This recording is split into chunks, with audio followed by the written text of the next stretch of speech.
the Spirit. Kindness is something that makes us look like God. Makes us look like, talk like, act like. So, I really hate when I forget to put my little clickers on.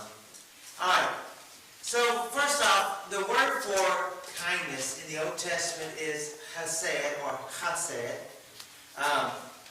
It's used nearly 250 times throughout the Old Testament. So when you start counting words, and the reason I tell you the word count so often, especially on the words we're studying, it shows the importance of that word when it appears and it appears and it appears over and over again. You know that this is a word that's important. In fact, 42 times we hear that God's kindness endures forever.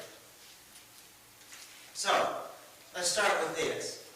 In terms of God's kindness, what are some of the results of God's kindness in the Old Testament times, not in our time, that we see? Examples.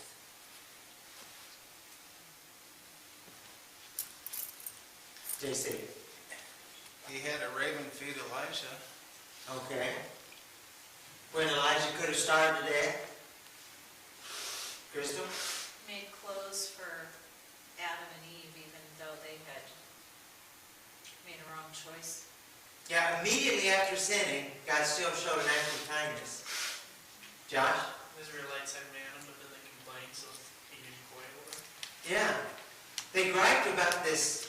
Wouldn't you love to be able to taste what manna really was like? I mean, honey and spices and... But yes, they complained, so instead of getting angry, he gave them meat to go along with it. Then they complained a chapter later, and he gave them sweet tea. That's not in your Bible. That's in mine. Hal and then JC. We see his kindness as Hannah asks him for a son. Okay? The Israelites' clothes never wore out, their shoes never wore out. That's what I thought of when she mentioned that. Yeah, and their clothes didn't wear out for 40 years. Now we assume they outgrew them, which means, they passed them around, but think about that. Those of us who've had boys especially, how long do little boys' clothes last? Not very. And they're wandering the desert, and their shoes or moccasins or whatever weren't wearing out. Their clothing weren't wearing out. So God showed his kindness over and over and over again. Even in the face of Israel's treachery. Or words that God used, whoredom, or adultery. I mean, he used strong words to explain or to describe the sin that they committed against him. So let me ask you this. In comparison of yourselves to God, who's kinder when somebody's mean? You don't have to answer that. Because clearly the answer for all of us would be, well, God shows a whole lot more gentleness, kindness, love than I ever can. I mean, if you're like me, I hold a grudge occasionally. Not too bad. Usually things go, but push it too far, and I stay mad. And I have a hard time then being nice for all time. I usually come around. God comes around immediately. So, in the New Testament, we see 4 different words used. As we said, in Greek, words got more descriptive, more narrowly defined than they are in the Old Testament. So we have agathos, which is that which is good in kindness. What would be something that is good in kindness? Just an idea.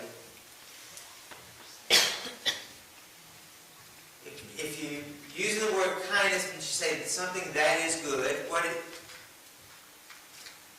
how about giving a drink of water to a thirsty person? That would be agathos.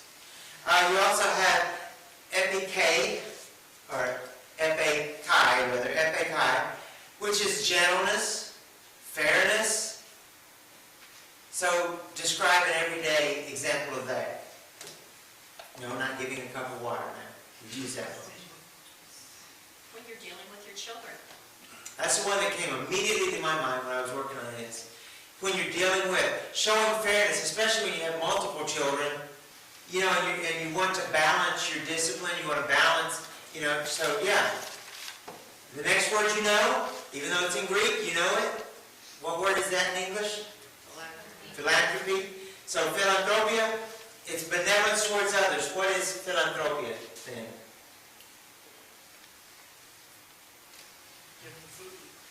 Giving food. Giving clothing. Our giveaway. We could be like other churches in town, and we could have a rummage sale. Although every other Church of Christ in the country would send us hate mail.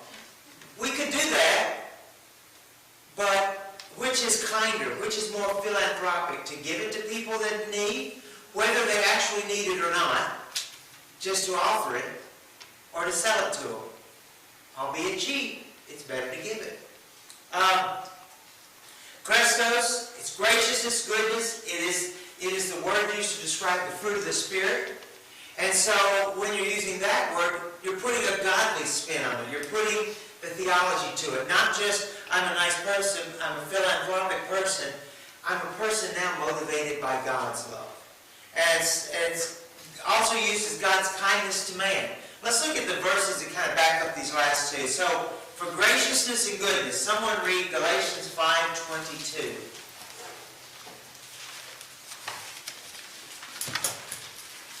It's not going to appear on the board. Okay, Jeff? But the fruit of the Spirit is love, joy, peace, patience, kindness, goodness, faithfulness. Okay. What? Graciousness. Someone define graciousness versus goodness.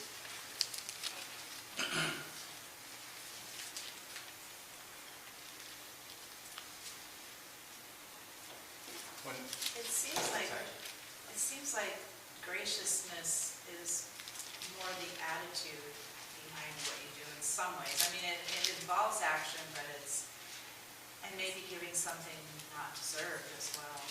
Okay, JC and then Gary.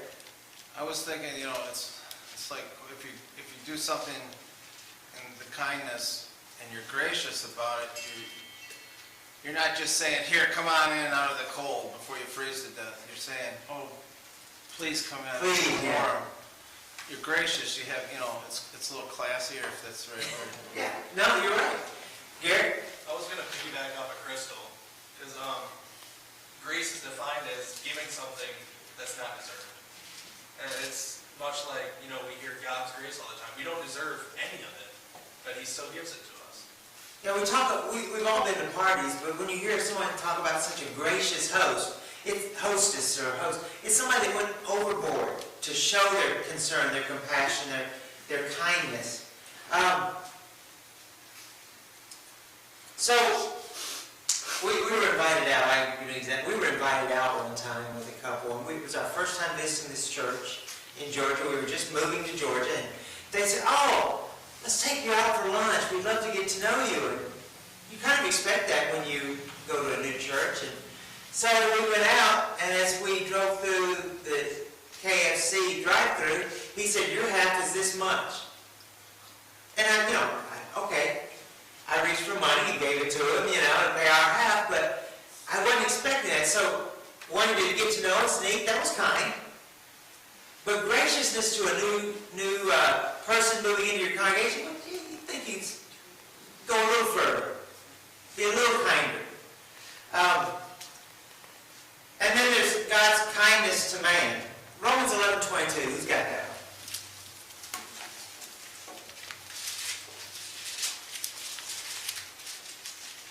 Okay. Behold then the kindness and severity of God to those who fall severity, but to you, God's kindness, if you continue of His kindness, in His kindness, otherwise you also will be cut off. So, here's just a few verses before we get in Paul's letter to what we talked about this morning. Don't be like the world. You change and be different. He's talking about being kind to others. How about Titus 3:4? Okay. Don? When the kindness of God our Savior and His love for mankind appeared. Okay. 1 Peter 2:3.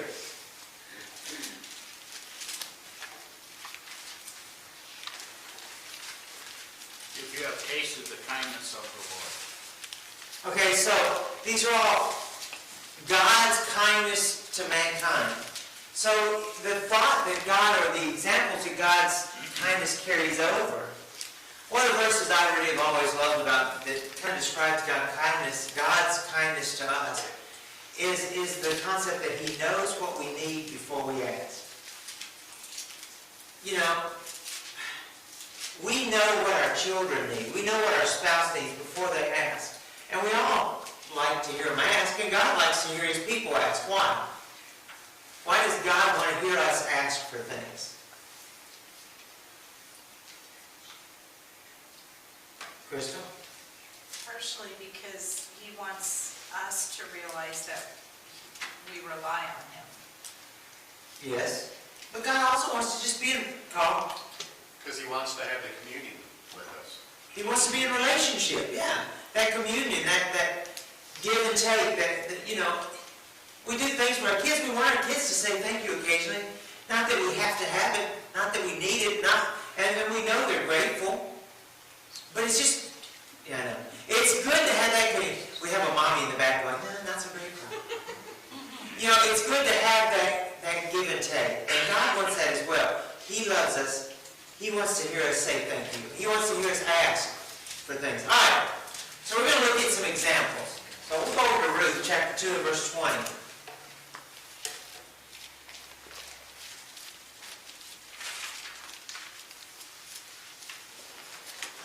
Now this is one of the great narratives in the Bible about kindness. Let's back up as we'll go to this verse, but someone described or set the scene, as it were, for Ruth, the story of Ruth.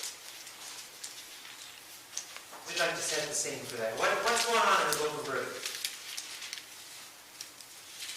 Well, there was a famine. Naomi and her 2 sons left the land, and then they went to Moab, where there was food. And there the sons married Moabitess women. And then when they heard the famine was no longer there, they started back. In the meantime, the sons had died. But I wondered if you're going to remember that. I did remember. You did great on the names of places, and you about forgot the son died. Okay, go ahead. I don't remember the other daughter-in-law. But Naomi told them that they should return to their families because she could not provide husbands for them. And one did return to their family, but Ruth said that she would stay with her.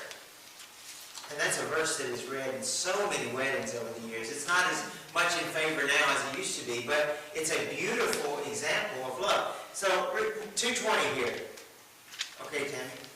Naomi said to her daughter-in-law, "May he be blessed of the Lord, who has not withdrawn his kindness to the living and to the dead." Again, Naomi said to her, "The man is our relative. He is one of our closest relatives." So, Naomi says, I hope God blesses this man that showed us so much kindness. That was so good. In fact, scripturally, he went above, or culturally, he went above and beyond what was required of him, not only as a good man, but also as a kinsman. He did not, because he was not the nearest relative, he did not have to do the things he did.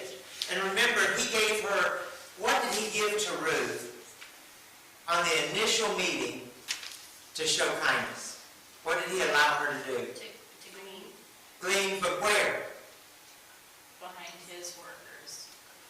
Immediately behind, which meant the best pickings. So, I used to, when I would help Bruce, for example, with harvest, I would always pick some corn that the combine missed. I'd always grab one, throw them in a bucket, and I'd take them to feed my squirrels. Okay, Josh, where is the corn better? Along the edge of the road, those first 2 or 3 rows, or out in the middle of the field? Why? Because he gets more nutrients and everything like that. It's taken care of better, you have more nutrients. And so he says, we're going to let her glean right here in the middle of the field, basically. She's going to follow, and he kind of implies, by the way, get a little sloppy if you want to. It's okay. Let her get a little extra. she's resting in the middle of the day from this gleaning, go ahead and feed her. Take care of her. Help her out. He was a very kind. Now, did he do this immediately because she was the most beautiful woman he'd ever seen? Or do you think this was just in his nature to be kind? It was his nature. Now, yes, he went beyond that. For some reason, he showed more pity on her. What I believe is he showed more pity because he saw how good she was, how kind she was to her mother-in-law, and that impressed him. When Ben and Casey were getting married, we got married, we were talking, we were with her parents, and kind of conversation with the parents and all, what do you think? And I said, well, I'll tell you, we don't know her that well yet, but what I do know is that she comes, or that Ben comes from a family of parents that have been married, never divorced, grandparents on both sides that have been married 50 years, great-grandparents that were married, never divorced, and she comes from a family of generations of people that were committed to each other till death did them part. And I said, that tells me just about all I need to know about her, because she's been raised right. And so here he says, this woman is a potential good find for me because look at how loving she is to a mother-in-law that she could have deserved, but she didn't. So there's an example of kindness here. And of course, what winds up happening? They get married. And they're both provided for. And she winds up, this foreign woman, the Moabitess, winds up in what famous position? Lineage of David. In the lineage of David and Christ. Okay, so another example. Ephesians chapter 4 and verse 15.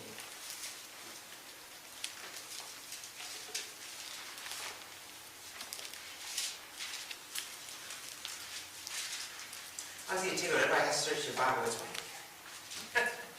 You can read it off the wall if you want. Go for it. But speaking the truth in love, may grow up in all things into him who is the head, Christ. So this verse implies what as it concerns kindness? We are to,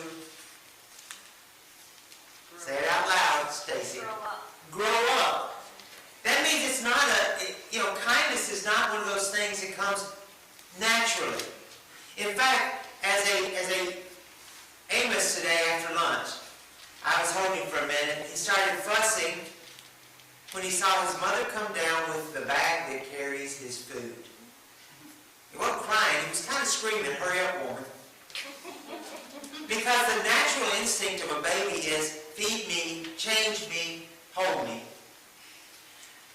It's later on that we start to learn other things. We start to learn kindness. And where do we learn kindness?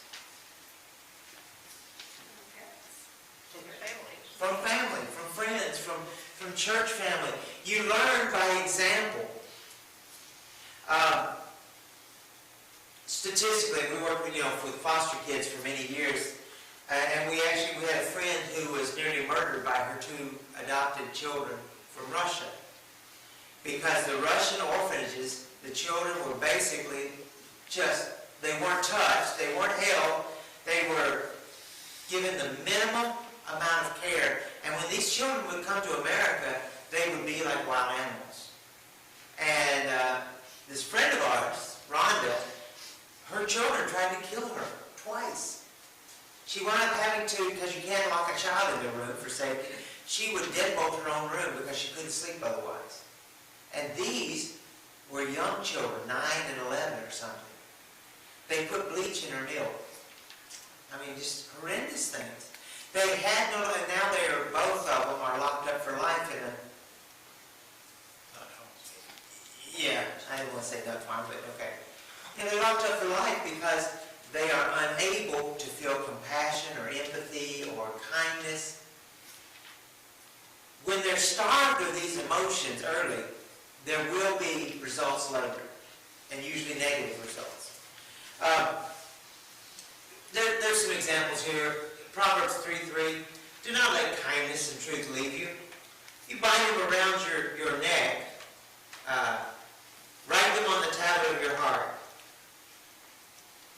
Our words need to be filled with kindness, with compassion, with consideration, with love for others. Go ahead. I wanted to share something. When I was driving down south, and I only saw this in Louisiana and Mississippi, they call it Joseph's Storehouse. And it looks like a little doghouse in a parking lot, but the roof part lifts up and people put food in there. And the idea behind it, from what I understand, is drug addicts won't go to the pantries.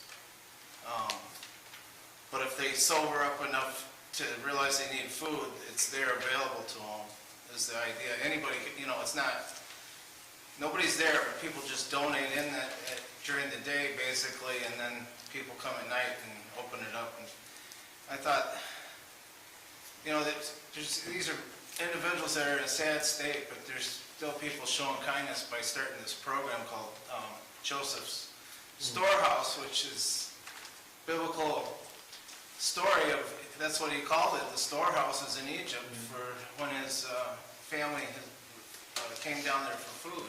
Kind of modern gleaning. So I thought, I've only seen it in that area in Louisiana, Mississippi, and it may be other places. I know there's been a whole movement of a lot of restaurants and grocery stores to put good product out in a separate container for people to come and take. The restaurants, quality food, things that, the excess that they cooked that they didn't serve, not the leftovers people just left on the plate. Grocery stores that when the bananas, rather than cup food over here, that when they're almost too black to eat, then they just mark them down. When they start to get spots, they put them out. And they put them out in a way that they would stay clean and could be eaten. And the lettuce, as soon as it started to, get a little bit, what we all look at is, reach in the back and see if there's a fresher one. They would put those out for people. And I even know, I don't remember the name of the one store, but they set out, kind of like New Joseph's store, they set out a refrigerated unit where someone could walk in to keep the food even fresher for them. And just kind deeds.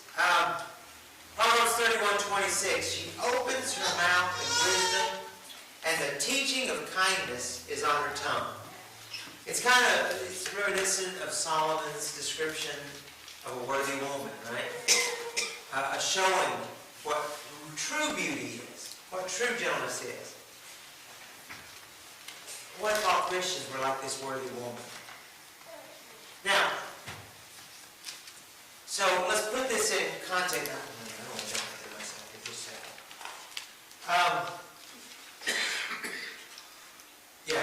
Put this in context. The older women are told in the church to do what? Teach the younger women. The younger women are to do what? Teach their children. The men are to teach the young men. So, it's our job as Christians to pass this kindness and love on. Now, you've got to do this by both word and example. How do I put this carefully? I've had to speak to people in the past, and I've had to exhort people in the past. And one particular person, as soon as I did, said, well, then I guess I'll never come back to church. I said, why? Well, because everyone will mark me, and it's a stigma. And I said, wait a minute. If that's the case, none of us should come back. We get one visit to church, and then we're done. Because God exhorts us every time we're here. He pulls at our heart. And I said, have you never heard me confess sins of the past in my sermons? I did this morning. A language issue. Well, that's different. How is it different? If past sins keep us from worshiping, then I should not be back in the pulpit. The difference is, I know that I've worked and continue to work on changing and being better. That's all God asks. And there's no stigma when we strive to become better. So, our young people need to say, we want you to be better. You did this wrong. We're telling you with love and gentleness, not to call you out, not to embarrass you, but to make you better. We should always, and I appreciate that Ron went by and spoke. I noticed Ron spoke to Kenny this morning when he was moving around to get ready. He thought I was going to give an invitation, but I fooled him. So he had to sit down somewhere else. But in fact, I thought I was going to give an invitation, and I kept going. But, you know, he spoke to Kenny. I spoke to Kenny afterwards. That's how we encourage and we show kindness. You did great. And there comes a point in there where you do say, you could do better if you tried this. But judging when that time is, that's an art. But we have to learn that. You know, Garrett's up there. I've corrected Garrett many times on things, you know, both either behaviors or on how he's done things up here. But I've always led with, you know, how proud I was or what he's done good. So, lead with love, exhort, end it with love, kindness. All right. So,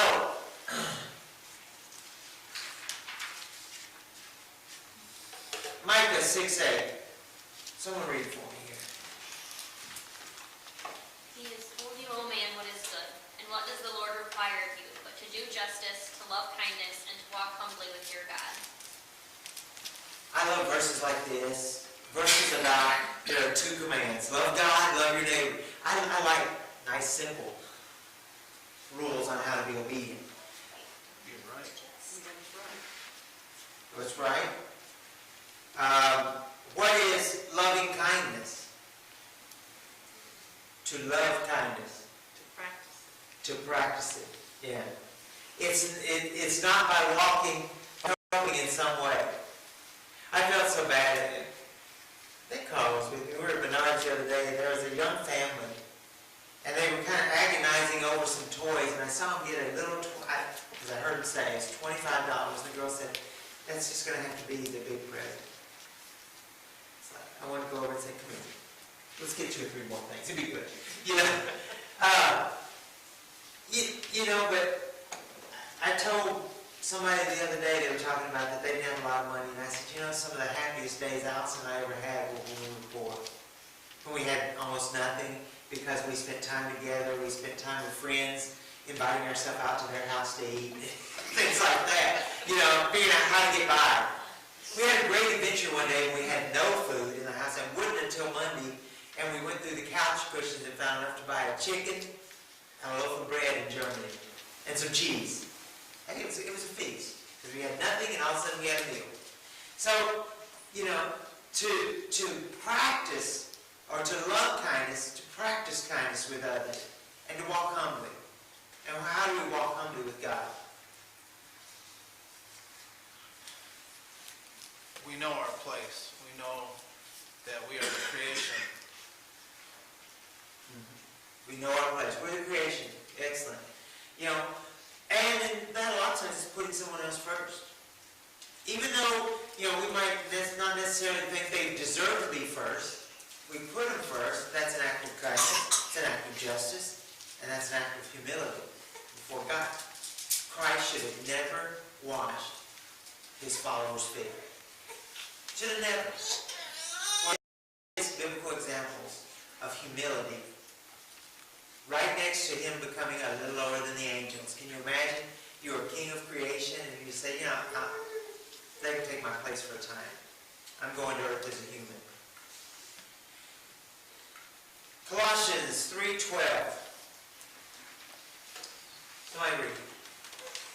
Patty? So as those who have been chosen of God, holy and beloved, put on a heart of compassion, kindness, humility, gentleness, and patience.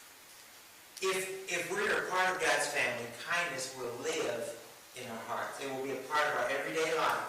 It will be on display to everyone around us.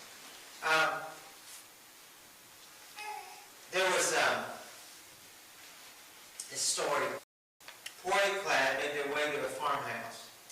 With freezing knuckles, they knocked on the door. After a while, a rather large lady with a smile on her face came to the door. She saw the children, that they were cold, they were freezing, and she rushed them in, put them in front of the fireplace, and it's supposedly a true story. Maybe it's a true preacher story, I don't know. I just read it from somebody else. It's unattributed, so it's probably a preacher story, but the woman looked like God to these children. She was showing this character trait of the heart of compassion, of kindness, of humility. These character traits begin in our heart and they become recognizable. People describe you the way they see you. And I'd like to be described as not the guy with gray hair. I'd like to be described as, oh, he's that really nice guy. You know, I tell you, one of the greatest honors, our church has been talked about in the press because of what we did for the flood. We've been talked, you know, we did TV interviews when we first went to go to a real church, go to them. That's the most picture of a Christian. So we're recognizable when we have these. And I have to be kind. You see that in several verses. Genesis 39:21, but the Lord was with Joseph and extended kindness to him and gave him favor in the sight of the jailers. God showed him kindness and gave him favor. In Psalm 117, praise the Lord, all you nations, laud him, all you peoples, for his loving kindness is great. The Old English word was abounding on that verse. Modern word, overflowing towards us. Secondly, the Bible we're commanded to. Let's look at a couple. Colossians, Jeff. So as those who have been chosen of God, holy and beloved, put on a heart of compassion, kindness, humility, gentleness, and patience. So we've been commanded to do this. So if you need a reason other than be tender-hearted, be forgiving, just as God was forgiving to young women of wine, because women are better at being godly than men. You should stop. You know, that's not an always rule, but as a rule, look at the makeup of churches. We're more evenly balanced than any other church we've ever worshipped with in our lives, I think. But Don, go ahead and read it for us. In the same way, you wives, submit to your own husbands, so that even if any of them are disobedient to the word, they may be won without a word by the behavior, as they observe your chaste and respectful behavior. Your adornment must not be merely external, braiding the hair and wearing gold jewelry or putting on dresses, but let it be the hidden person of the heart, with the imperishable quality of a gentle and quiet spirit, which is precious in the sight of God. So, if a Christian young woman marries a non-Christian, is her outward beauty going to win him a hairstyle ever? I mean, Allison's red hair kind of got me. Well, I asked her out the first time. But is that going to win him over? No. What wins him over, Ava? What did that verse say? Look at it. She's going to hint to you. She'll point. She'll help you out. Their behavior. Are they a good love? Does submissive mean whip dog? Tell-tale? What's submissive mean? Respectful. Respectful. And by the way, the Bible also says, men just like to ignore it. You treat your wife like God or Christ treated the church. That puts more responsibility on the husband, submissive and loving to the wife than it does the wife to be in reverse. We're to love them. So kindness, you reap kindness. If you show goodness to others, you get this back. Kind. What's the third one?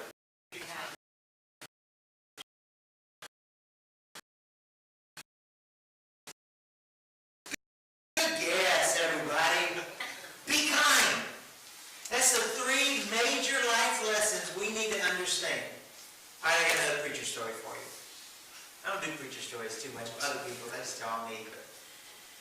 There's a man driving home, he's in a nice suit, he's driving a big nice car. And as he drove by the grocery store, there's a little boy standing on the corner and he is sobbing.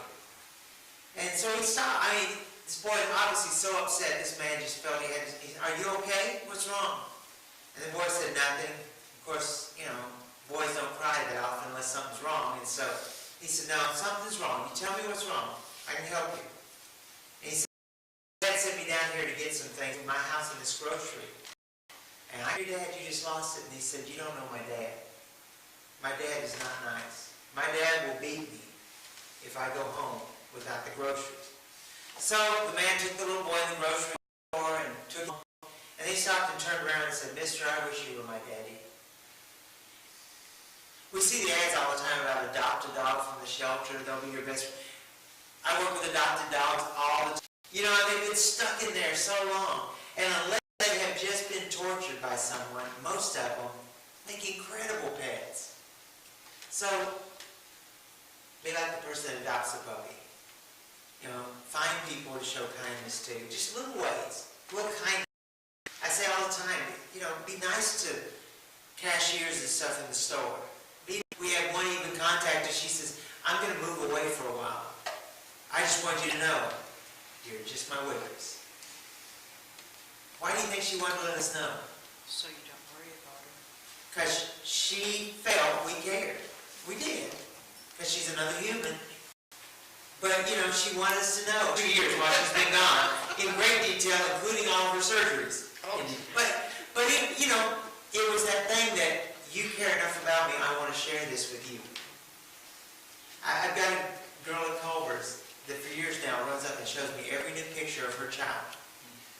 And what's interesting about that is she had the child outside of marriage. And she came up to me one time and said, I know you're a preacher, and you probably don't understand, but I had this child, but I love him so much. And I said, well, I would too. The restaurant tells me all about her child and whether she's waiting on us or not. Ran into her couple and she came up and wanted to chat. Me and Allison trying to show kindness and respect to them. So, be a picture of kindness. Because when you're a picture of kindness, what are you? You're a picture of?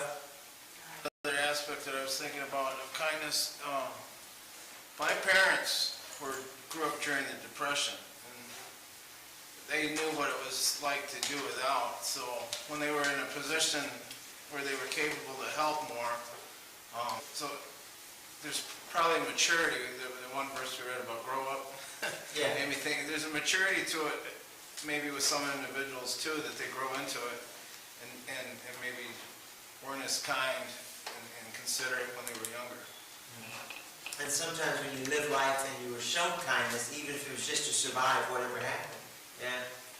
Any others? Well, I'm going to shock the downstairs. Okay, go ahead. I was going to shock her, but go ahead, Tammy. Wednesday, I went to the dentist. Had a Great kindness this morning, by the way, and she didn't even know how kind she was.